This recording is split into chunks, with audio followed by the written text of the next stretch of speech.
Hello everyone in YouTube land, we love Rosa back here as always. Alright, I've made a topic video in a couple days. I did that drawing, and congratulations to the winner.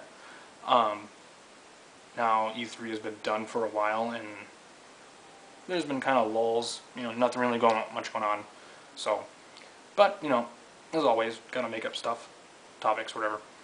And it's just something I've been seeing for a while. I did do a video not that long ago about indie games, or indie developers, or whatever. I don't hate indie games at all. I like some of them. But something that I've been seeing even years ago, and now it's just like really in full force. Not that it's not a bad thing, it's cool. But something I want to ask you, are indie developers living in the past? Now, with the release of Shovel Knight and 1001 Spikes, I have not played those games. I have not downloaded them because they're like 15 bucks, and that's a lot. And that's one of the problems. I'll get to that later, though. Now, are indie developers living in the past? I honestly think they are. I mean, they are cashing in on the whole 8-bit thing, the retro NES games or whatever. I mean, not just games on Wii U. I mean, all indie developers, indie games on PSN and Xbox Live, whatever. Indie games everywhere.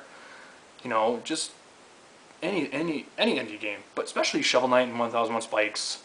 What else? Mutant Mudds. I mean, you see it all over the place. Not that those games. I mean, like I said, I have never played Shovel Knight or 1001 Spikes. Mutant Mudds I did, and it's great. It's awesome. But I feel like, you only can play so many 8-bit style games. And obviously these are platformers. I love platformers. I really truly do. But like I said, you only can play so many 8-bit style games. Until it gets a little old.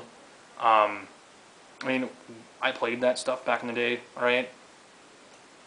Maybe if you're as old as me or a little bit older, you did too. I've been there. I've been there, done that, okay? It gets a little old after a while. And obviously, some of these developers, some of these indie developers should really make their own stuff instead of living off of, like, Mega Man and Mario and Castlevania and Super Ghouls and Ghosts and just all these games. To me, that's what Shovel Knight looks like. It looks like Mega Man mixed with Mario and, I mean, just all those games on the NES. And I think indie developers are living off that, and they're just cashing in on that. And now, I'm going to get to the price now. 15 bucks for that game, Shovel Knight. That's a little much. I honestly think that's a little much. Maybe 10, honestly, maybe even 9, 8, I don't know. I mean, that's a little steep. I think 1001 Spikes is also $15, I'm not sure, but, I wish some of these indie developers would stop living in the past and make their own games. Again, it's fine, it's great, I'm not bashing those games, and, I just,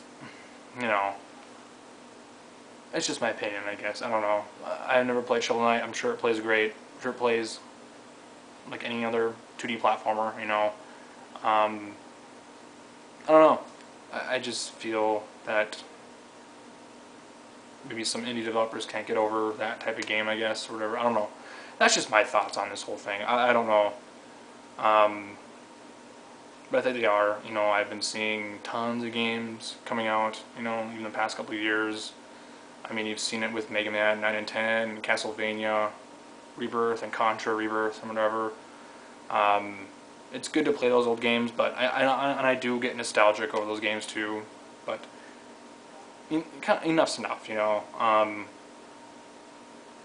Just because it is a retro style game doesn't mean it's amazing, Maybe it probably is. I mean, some people are putting Shovel Knight on their top games of this year so far. I mean, their top games for this year. I think that's kind of crazy, actually. I mean, that's kind of not a good thing, because it doesn't mean there's a lot of good games coming out this year. I mean, if you're putting an 8-bit style game as your favorite game of this year. That's kind of, I don't know, worrying a little bit, you know, I don't know. Whatever. I guess you can call this a rant or whatever. It's just me rambling. I don't know.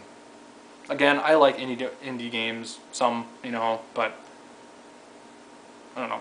Anyways, that's just my thoughts. What do you think? Are indie developers living off the past? Do you think they should make their own games? I mean, there's obviously tons of different types of indie games out there, you know, puzzle games, whatever, but, you know, I just think,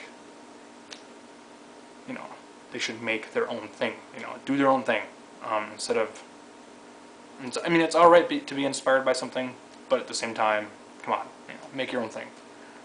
I don't know. But anyways, that's just my thoughts on this whole thing, so comment down below. Peace out. Later. Bye.